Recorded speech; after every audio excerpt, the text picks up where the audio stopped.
یہ economic system چونکہ interest based ہے، یہ کبھی خوشحالی نہیں لا سکتا.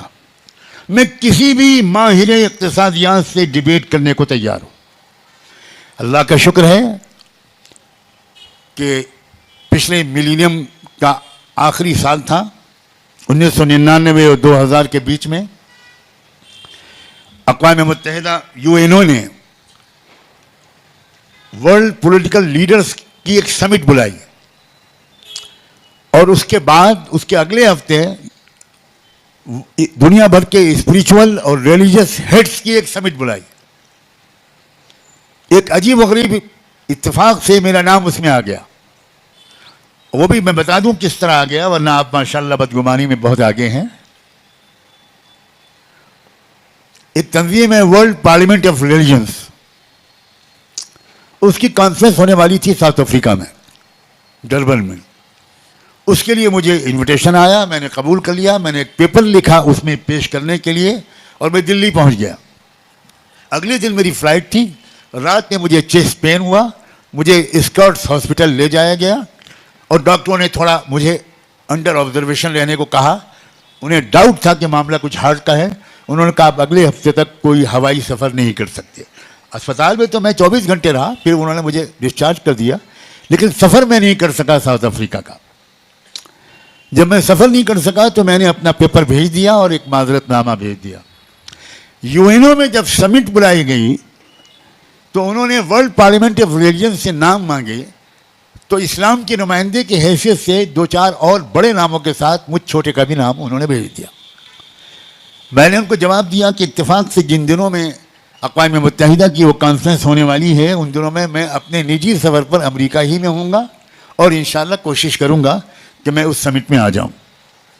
میں وہاں کے علماء کے مشورے کے بعد اس سمٹ میں چلا گیا، اور حسن اتفاق یا سوء اتفاق کہ اسی ہوٹل کے اسی کمرے میں ٹھہرایا گیا جس میں پچھلے ہفتے پولیٹیکل ہیڈز کی سمٹ کے موقع پر مسٹر اٹل بہاری واجپئی ٹھہرائے گئے. مجھے نہیں معلوم یہ میری خوش قسمتی تھی یا بد قسمتی تھی، اس کا فیصلہ آپ پر چھوڑتا ہوں. اب وہاں جو پہلا سیشن تھا اس کا عنوان تھا کہ دنیا سے غربت اور غریبی کو کیسے مٹایا جائے. میں نے مناسب سمجھا کہ اس سمٹ میں جتنے مسلم ریپریزنٹیٹیوز اور اسکالرس آئے ہیں ان سب کا ہمارے درمیان ایک میٹنگ ہو جائے. میں نے اپنے کمرے میں بلا لیا، 16 لوگ تھے، اور طے ہوا کہ پہلے سیشن میں اسلام کی نمائندگی کون کرے گا، دوسرے میں کون کرے گا، تیسرے میں کون کرے گا. 3 دن کی سمٹ تھی. تو پہلا سیشن تھا غریبی کو مٹانے کا. تو میرے بارے میں طے ہوا کہ آپ کریں گے. اس میں عرب علماء بھی تھے، ایک ٹرکش ممبر پارلیمنٹ بہن آمینہ بھی تھی. میں نے رات میں کچھ تیاری کی کمپیوٹر پر بیٹھ کر، اور اگلے دن میں اپنی باری پر خطاب کرنے کے لیے پہنچا. اور میں نے 11 منٹ، ہر مقرر کو 11 منٹ دیے گئے تھے. غور کیجئے گا کہ 11 منٹ میں ہم سب کو دنیا سے غریبی کو مٹانا تھا.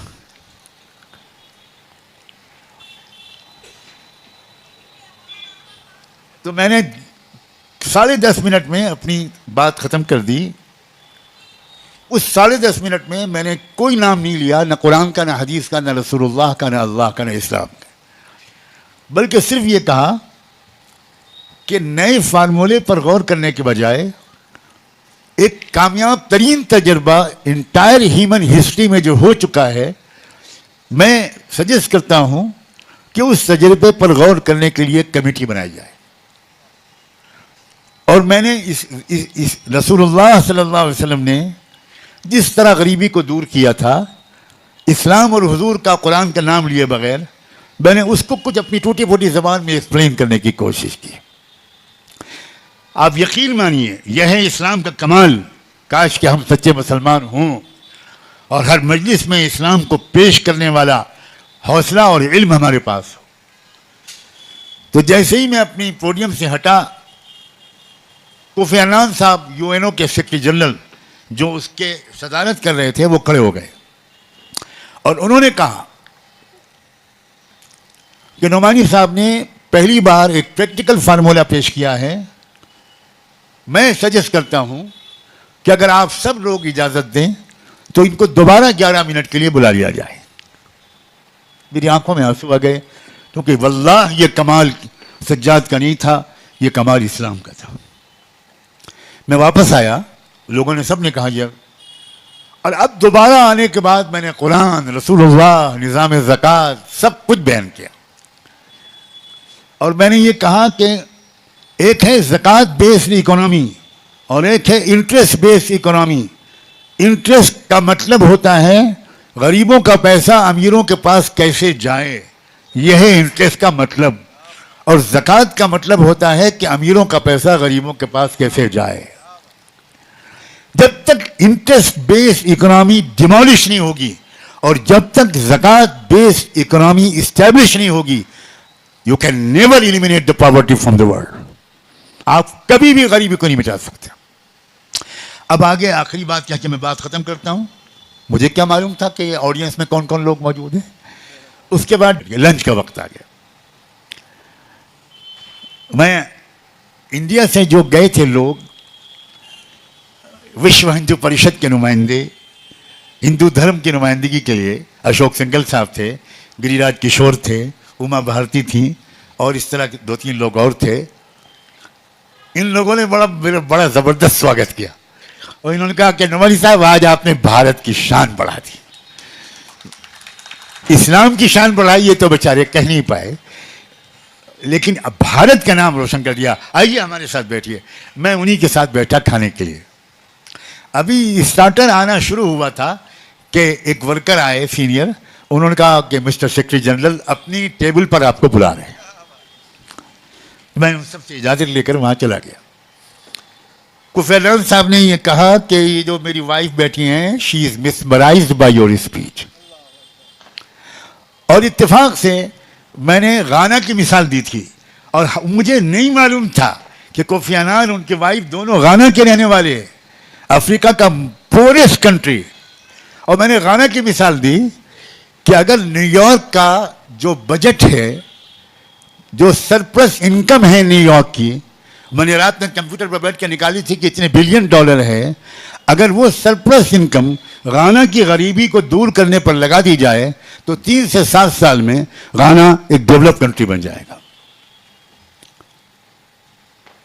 اب چونکہ تیر نشانے پہ لگا, وہ دونوں غانا کے تھے, اور میں نے غانا کی مثال دی, حالانکہ مجھے نہیں معلوم تھا. تو کوفی عنان صاحب نے کہا کہ میں تو بہت بزی ہوں, یہ آپ کی بات سن کر بے چین ہو گئی ہیں, ان کو تھوڑا وقت دیجیے, یہ غانا کی غریبی کو دور کرنے کے لیے آپ سے ایک اسپیشل سیشن چاہتی ہیں. اگلے دن صبح 8:30 بجے میرے کمرے میں وہ آئیں. میں نے آمنہ بہن کو بھی بلا لیا جو ٹرکش ممبر پارلیمنٹ تھی, اور پھر اس کے بعد پورا سسٹم سمجھایا گیا ان کو. بہت ایکسائٹڈ ہو گئیں اور کہنے لگی میں غانا میں, UN میں کیا ہوگا وہ آپ لوگ جانیں, میں غانا میں اس زکوٰۃ والے سسٹم کو لاؤں گی.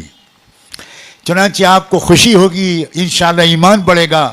1 سال کے بعد رمضان کی 27ویں شب تھی غالباً, ساؤتھ افریقہ, ہاں میں نے ان سے کہا دیکھیے میرے لیے تو آنا جانا ممکن نہیں ہے, ساؤتھ افریقہ کے 2-3 علماء ہیں, میں آپ کو ان سے کنیکٹ کرتا ہوں, وہ آپ کے ہاں آتے رہیں گے, آپ ان کے ہاں وزٹ کرتی رہیے, اور ایک امپلیمنٹیشن ایگزیکیوشن اس کا کیسے ہوگا, آپ کا ٹیکسیشن لا زکوٰۃ کے نظام کے مطابق کیسے بنے گا, اس کو آپ ان سے ڈسکس کیجیے گا. وہ لوگ برابر رابطے میں رہے, آتے جاتے رہے, اور 1 سال کے بعد غانا کی پارلیمنٹ نے ٹیکسیشن لا کو بدل کر 100% تقریباً ٹیکسیشن لا کو زکوٰۃ کے قانون کے ماتحت کر دیا. یہ ہے اس یونیورسٹی سے امید. ایسے اسکالرز پیدا کیجیے, فالوورز نہیں, لیڈرز تیار کیجیے. لیڈرز, قوم کو لیڈرز کی ضرورت ہے, اور ہمارے نوجوانوں, بچوں اور بچیوں میں صلاحیت کی بھی کوئی کمی نہیں ہے. اب سارے ازم فیل ہو گئے, سوشلزم فیل ہو گیا, کمیونزم فیل ہو گیا, کیپٹلزم فیل ہو چکا, خودکشیاں ہو رہی ہے, مینٹل النس بڑھ رہی ہے, پتہ نہیں کیا کیا ہو رہا ہے. اب وقت آیا ہے کہ ہم دنیا کو اس دنیا کے سامنے اسلام کو صحیح طریقے سے پریزنٹ کر سکیں. اسلام کی خوبصورتی میں کوئی کمی نہیں ہے, لیکن ہمارے پریزنٹیشن میں بہت خرابی ہے. ہم صحیح طریقے پر اسلام کو پریزنٹ نہیں کر پا رہے ہیں. جو لوگ ماڈرن بننا چاہتے ہیں وہ اسلام کو چھوڑ کر ماڈرن ہی بن جاتے ہیں, اور جو بہت آرتھوڈاکس پکے مسلمان بنے رہنا چاہتے ہیں وہ زمانے کے چیلنجز کو نظر انداز کر دیتے ہیں.